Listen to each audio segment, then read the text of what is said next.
दोस्तों नमस्कार, मैं हूं जयश्री नागदा और आप देख रहे हैं बेबाक बोल। दोस्तों न जाने क्या क्या अब हमको देखना पड़ रहा है और आगे न जाने हमको क्या क्या देखना बाकी है। जिस तरीके से भाजपा पिछले कुछ सालों से राज कर रही है, एक के बाद एक न जाने कैसे कैसे बिल इस देश की जनता ने देखे हैं। उन बिल को कानून बनाने की कवायद देखी है।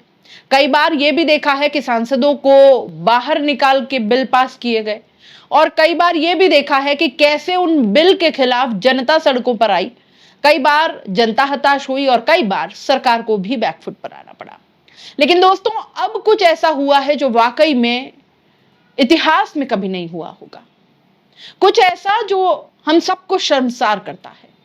कुछ ऐसा जो हर एक देशवासी को समझना होगा कि यह जो व्यवहार है यह बिल्कुल भी बर्दाश्त के काबिल नहीं है।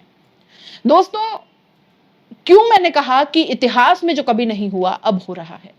देश की सबसे बड़ी अदालत दोस्तों यानी सुप्रीम कोर्ट ऑफ इंडिया, उसके लिए ऐसे शब्दों का इस्तेमाल किया जा रहा है जिस सुप्रीम कोर्ट ऑफ इंडिया में हम अंधा विश्वास करते हैं, जिसके फैसले या जिनकी प्रोसीडिंग्स पर हम बहुत ज्यादा भरोसा करते हैं, उनके खिलाफ कभी आवाज नहीं उठाई जाती और यह माना जाता है कि सुप्रीम कोर्ट का जो फैसला है वो अंतिम फैसला होता है। उसके खिलाफ या उसके आगे आप कहीं जा भी नहीं सकते हैं, तो आपको उसे मानना ही होता है। इसके अलावा आपके पास कोई रास्ता नहीं होता।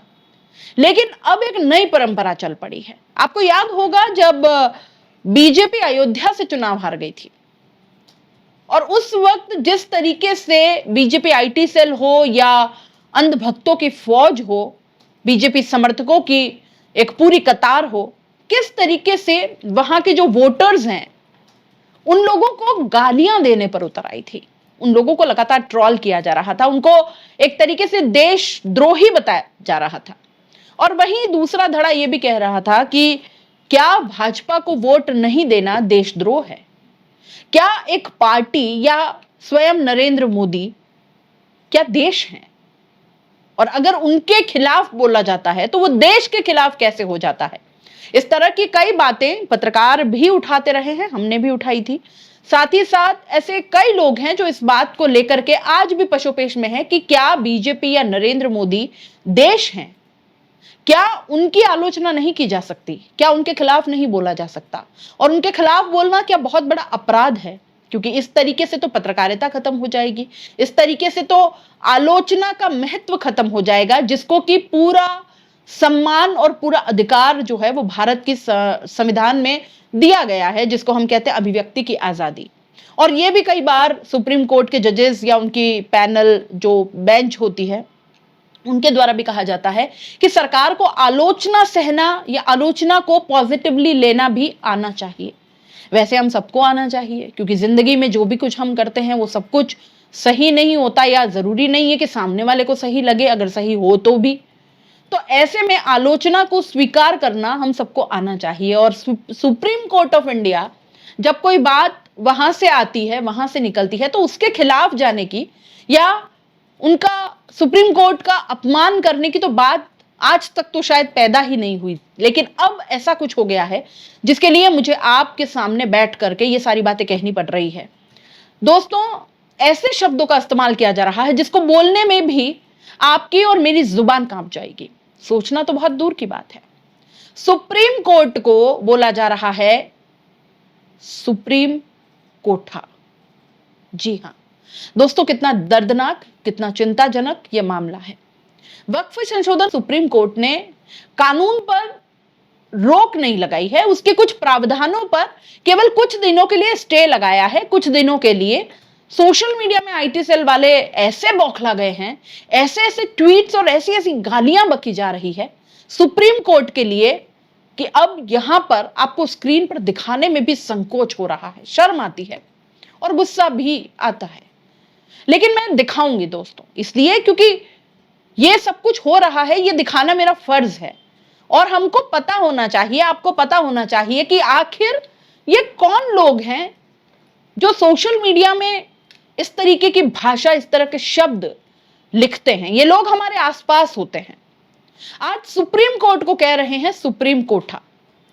आज सुबह से हजारों ट्वीट सुप्रीम कोठा बंद हो के नाम पर हो चुके हैं। ट्रेंड कर रहा है देश भर में। जी हां, सुप्रीम कोठा बंद हो, ये ट्रेंड कर रहा है। दरअसल दोस्तों, उपराष्ट्रपति जगदीप धनखड़ ने एक टिप्पणी की न्यायपालिका को लेकर, और उन्होंने कहा कि न्यायपालिका जो है वो सुपर संसद न बने। सुप्रीम कोर्ट के लिए उन्होंने कहा कि सुप्रीम कोर्ट सुपर संसद न बने, और उन्होंने ये भी कहा कि जो कानून है वो कानून बनाने का काम है वो संसद का होना चाहिए। और उन्होंने इस पर पूरी की पूरी स्थिति को लेकर, बहुत चिंताजनक है ये स्थिति, ये बोला। बहुत लंबा चौड़ा हालांकि भाषण था उनका। जगदीप धनखड़ दोस्तों किस तरीके से बातें करते हैं, किस तरीके से उनके हाव भाव जब प्रधानमंत्री वहां मौजूद रहते हैं या बीजेपी के लोगों के साथ सदन में किस तरीके से उनका व्यवहार रहता है, इससे कोई अछूता नहीं है। साफ साफ ये आरोप उन पर लगते रहे हैं कि एक तरफ वो हमेशा अपना झुकाव जो है वो दिखाते हैं, चाहे सदन के अंदर हो चाहे सदन के बाहर हो। 1-2 मिनट के अंदर न जाने कितनी बार वो अपनी गर्दन झुका लेते हैं। इस बात को लेकर के भी काफी वीडियो वायरल हुए थे, काफी खबरें बनी थी, और इस पर उनका आक्रोश भी हमको देखा गया था, और उनको भावुक भी हमने देखा था। किसान का बेटा करके उन्होंने काफी कुछ बातें कही थी। बहरहाल ये बातें बहुत पुरानी हो गई दोस्तों, लेकिन उस भाषण के ऊपर भी कई लोगों ने आपत्तियां जाहिर की है जो जगदीप धनखड़ ने कही। लेकिन जिस जिस तरह के शब्दों का इस्तेमाल किया जा रहा है उस भाषण को कोट करने के लिए, वो बड़ा चिंताजनक है दोस्तों। देखिए, कमलेश नाम के यूजर ने उपराष्ट्रपति के इस भाषण को कोट करके लिखा है, सुप्रीम कोठा बंद करो। इसी भाषण को आगे कोट किया है दोस्तों सूरज सिंह चौहान ने, वो भी यही लिखते हैं कि सुप्रीम कोठा बंद करो। सूरज सिंह चौहान नाम के यही यूजर आगे क्या लिखते हैं, जो सुप्रीम कोठा राम मंदिर बनने का प्रमाण मांग रहा था, वही अब कह रहा है कि 400 साल पुरानी मस्जिद के कागज मांगना गलत है। दोस्तों, वॉइस ऑफ हिंदू नाम के एक यूजर लिखते हैं कि सुप्रीम कोठा बंद करो, और उस जो उन्होंने कोट किया है, देखिए खबर में क्या लिखा है। खबर है वो बेसिकली जो कुछ हुआ कोर्ट में, आज सुप्रीम कोर्ट में वक्फ कानून की जो सुनवाई थी उसमें क्या क्या हुआ।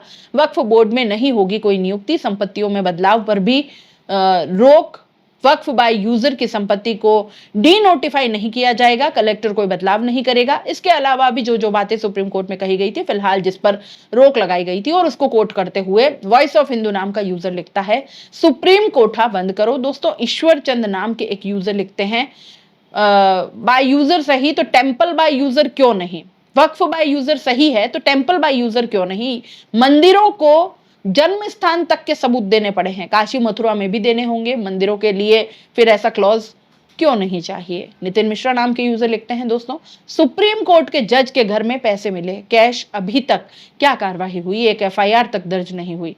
ऐसा आप सिर्फ ट्वीट करते रहो मित्रों, आवाज दो, सुप्रीम कोर्ट कोठा बंद करो। दोस्तों, ये वही जज हैं जिनके घर में दिल्ली में करोड़ों रुपए की संपत्ति बरामद हुई थी, और उसको लेकर लगातार जांच जारी है, और वो जांच भी न्यायपालिका ही कर रही है, और इनकी नियुक्ति इलाहाबाद हाईकोर्ट में हो चुकी है। ये शपथ भी ले चुके हैं, और इनकी फोटो शेयर करके नितिन प्रसाद ने ये बोला है कि सुप्रीम कोठा बंद करो। आगे द हिंद मैनिफेस्टेशन नाम के यूजर लिखते हैं कि दलाली करते माय लॉर्ड। यहाँ पर एक जज दिखाया गया है कार्टून में, जिसमें एक अपराधी दिखने वाला शख्स कह रहा है आधा किलो जमानत देना ठीक है पैसे के जरिए। ईश्वर चंद्र नाम के यूजर लिखते हैं भगवान राम के जन्म के सबूत मांगने वाला सिब्बल आज कह रहा है कि वो वक्फ के 300 साल पुराने सबूत कहां से लाएगा, सुप्रीम कोठा बंद करो। ये भी यही लिखते हैं। ज्ञान अमृत योगी का परिवार नाम का यूजर लिखता है सुप्रीम कोठा बंद करो, भ्रष्ट और लालची जज को बाहर फेंको। और उसके बाद कैश की तस्वीरें यहाँ पर शेयर की जा रही हैं। ये कैश की तस्वीरें अलग हैं, और जो जज के घर में कैश की तस्वीरें मिली थी वो अलग हैं। उसके बारे में खैर मैं आपको आगे बताऊंगी, लेकिन पहले पूरा मामला देखिए। राकेश कुमार सिंह हिंदू नाम के यूजर भी जगदीप धनखड़ की बोली हुई बात को शेयर करते हुए कहते हैं कि सुप्रीम कोठा बंद करो। इसके अलावा शशि नाम के यूजर भी यही करते हैं। Whole judiciary is corrupted at the core, मतलब पूरी न्यायपालिका ही करप्ट है, भ्रष्टाचारी है, और सुप्रीम कोठा बंद करो, ये भी यही कह रहे हैं दोस्तों। इसके अलावा सुरेंद्र प्रजापति नाम के यूजर भी लिखते हैं जब जज अपने आप को प्रधानमंत्री, राष्ट्रपति और संसद के ऊपर समझने लगे तो फिर देश में सुप्रीम कोठे का क्या काम। सुप्रीम कोठे को सुलभ शौचालय में तब्दील किया जाना चाहिए, सुप्रीम कोठा बंद करो। दोस्तों, नागेंद्र पांडे भी यही लिखते हैं सुप्रीम कोर्ट बहुसंख्यक हिंदू विरोधी हो गया है, सुप्रीम कोर्ट का जोर केवल हिंदुओं पर ही क्यों चलता है, पूछता है इस देश का बहुसंख्यक, सुप्रीम कोठा बंद करो। अरुण यादव नाम के यूजर लिखते हैं यदि आप इस देश की न्यायपालिका से तंग हैं तो लिखो सुप्रीम कोठा बंद करो। ग्रॉक हिंदू नाम का यूजर लिखता है हिंदू घरों में पैदा होकर हिंदुत्व का विरोध करने करने वाले लोग कोठे पर बैठी उस वेश्या के समान है जिसे धर्म से नहीं धंधे से मतलब है।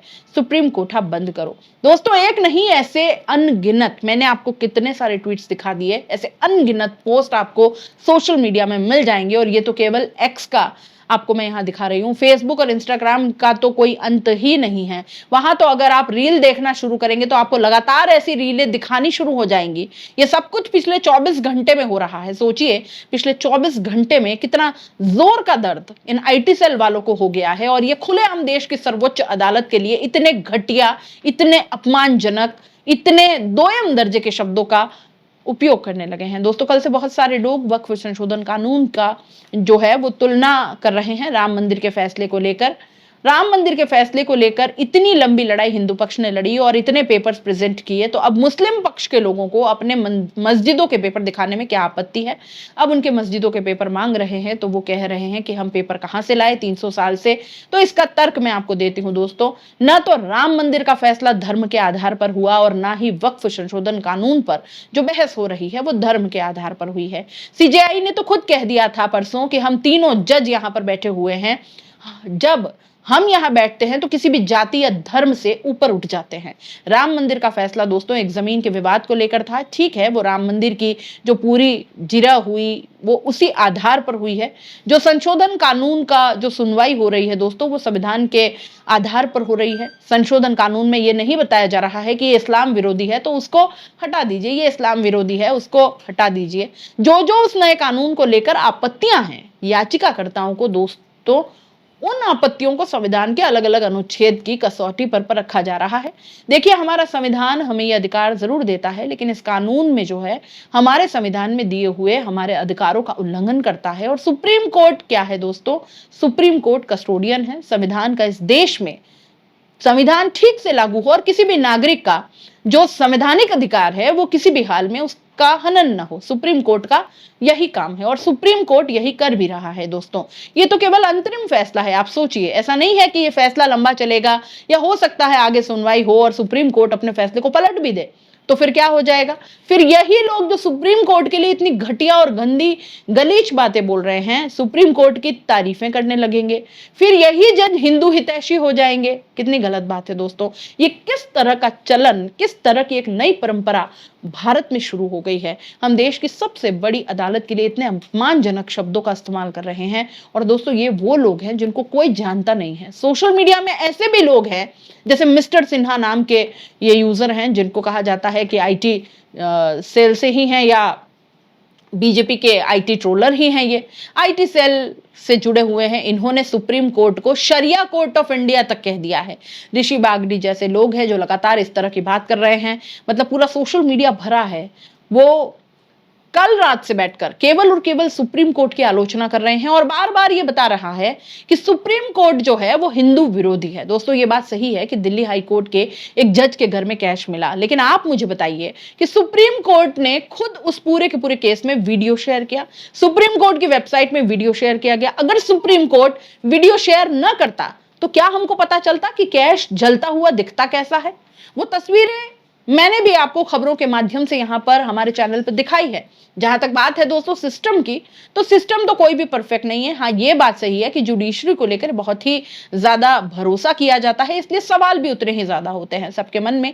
लेकिन ये मामला किसी भी और मामले से बहुत अलग है। हम यहाँ पर सुप्रीम कोर्ट की बात कर रहे हैं, हम यहाँ पर सुप्रीम कोर्ट के जजेस की, पैनल की, बेंच की बात कर रहे हैं। बहुत सी शिकायतें आपको किसी फैसले को लेकर हो सकती है, किसी मामले को लेकर हो सकती है, लेकिन जब सुनवाई हो रही है किसी मामले को लेकर और केवल सिर्फ अभी अंतरिम फैसला आया है, ये कोई फाइनल वर्डिक्ट नहीं है, अभी तो सुनवाई और होगी, कई साल भी चल सकती है सुनवाई, तो फिर क्या होगा? इसी मामले में सुप्रीम कोर्ट ने एक टिप्पणी की, सीजेआई ने टिप्पणी की कि कुछ साल पहले दिल्ली हाई कोर्ट जहां पर बना है उसकी जमीन पर वक्फ ने दावा कर दिया था। तब ये टिप्पणी बड़ी जोर शोर से चलाई गई टीवी चैनल्स में कि देखिए सीजेआई भी इतनी बड़ी बात कहते हैं। मतलब ये लोग सोचिए, ये जो बयान है सुप्रीम कोर्ट के जजेस जो टिप्पणियां कर रहे हैं सुनवाई के दौरान, उसको ही पिक एंड चूज करते हैं अपने अपने हिसाब से। आप इस पूरे मुद्दे पर क्या सोचते हैं? क्या होना चाहिए, क्या नहीं? ऐसे लोगों का भी क्या इलाज किया जाए जो इस तरह के देश की सर्वोच्च अदालत को गंदी गंदी गालियां दे रहे हैं, घटिया शब्दों का प्रयोग कर रहे हैं, या एक सुप्रीम कोर्ट के ऊपर कह दें, उनके ऊपर भरोसा तक नहीं कर रहे हैं। आप इस पूरे मामले को कैसे देखते हैं? अपनी राय कमेंट बॉक्स में लिख भेजिए और जाते जाते चैनल को लाइक, शेयर और सब्सक्राइब जरूर कर दीजिए। नमस्कार।